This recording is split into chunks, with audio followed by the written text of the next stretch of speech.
I knew something was wrong the second I turned onto our street. There was no noise, no yelling, no chaos, none of the usual stuff that came with living in a house where people pretended everything was normal while treating me like I was extra. Unnecessary. Optional. But that day, the street felt too quiet. Like the calm before a storm. I walked closer and saw my bedroom window wide open. Curtains blowing in the wind. Light spilling out onto the grass. At first, I thought maybe my mom was cleaning or airing out the room. She usually did that with my brother's room, not mine, but still, it wasn't impossible. Then I got closer. That's when I saw it. My hoodie lying on the lawn. My notebooks. My pencil cups. My pillow. My backpack unzippered, stuff falling out of it. Everything thrown out like trash. And standing in the middle of it all was my mother, sipping iced tea. She didn't even look bothered. Not even a little. "Mom, what is this?" I asked, my voice already shaking.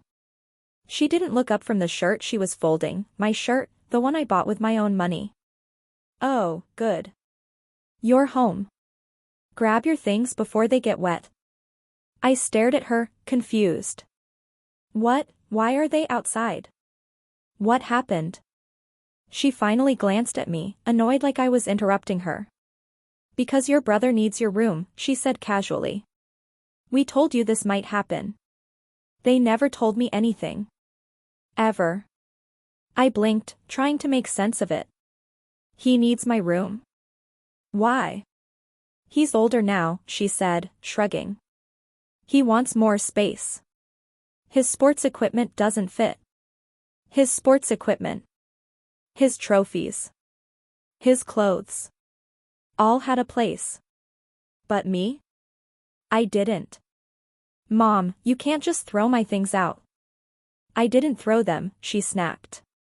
"I set them down." "Right." She set them down. In the dirt. The grass was damp from the sprinklers that morning. Half my stuff was soaked. "Where am I supposed to sleep?" I asked quietly. "The couch," she said, like it was obvious. The couch.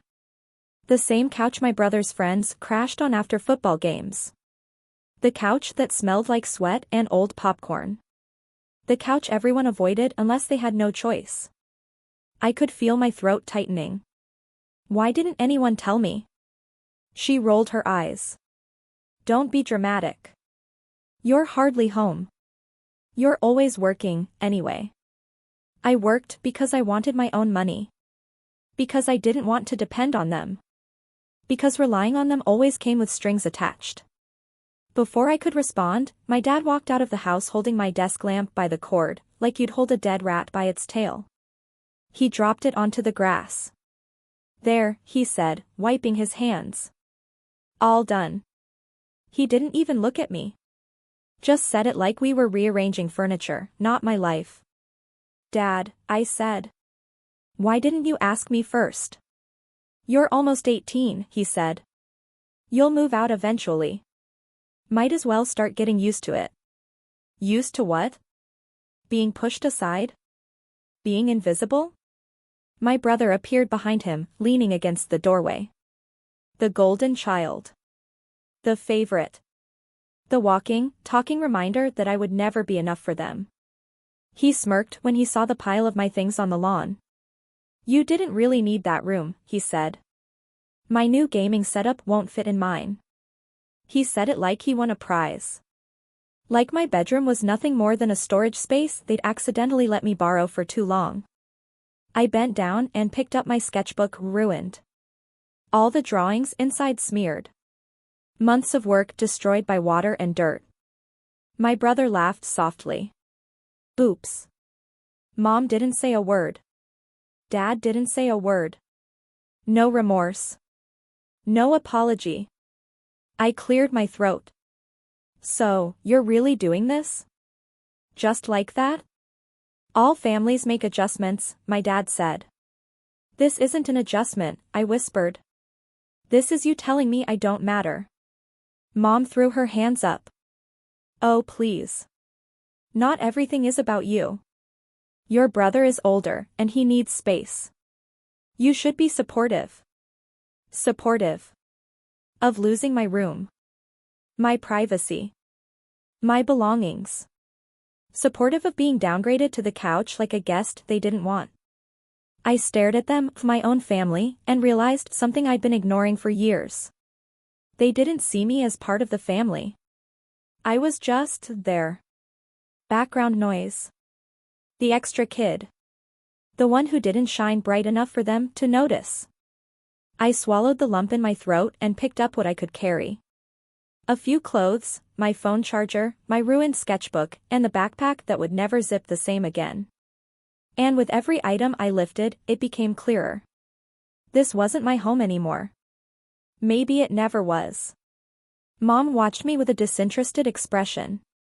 Dad walked back inside without saying goodbye. My brother whistled as he examined his new room from the doorway. Not one of them stopped me. Not one of them asked where I was going. Not one of them said they cared.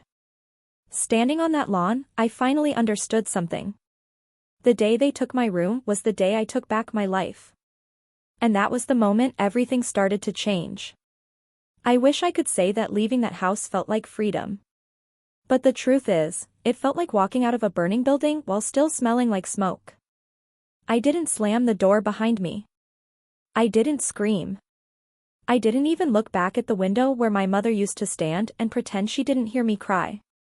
I just walked. My backpack had only 3 things inside. A shirt, the photo of my dad, and the keychain he'd bought me at a gas station years ago. The only proof I ever had that someone once cared I existed. But even as I walked away, my body felt heavy.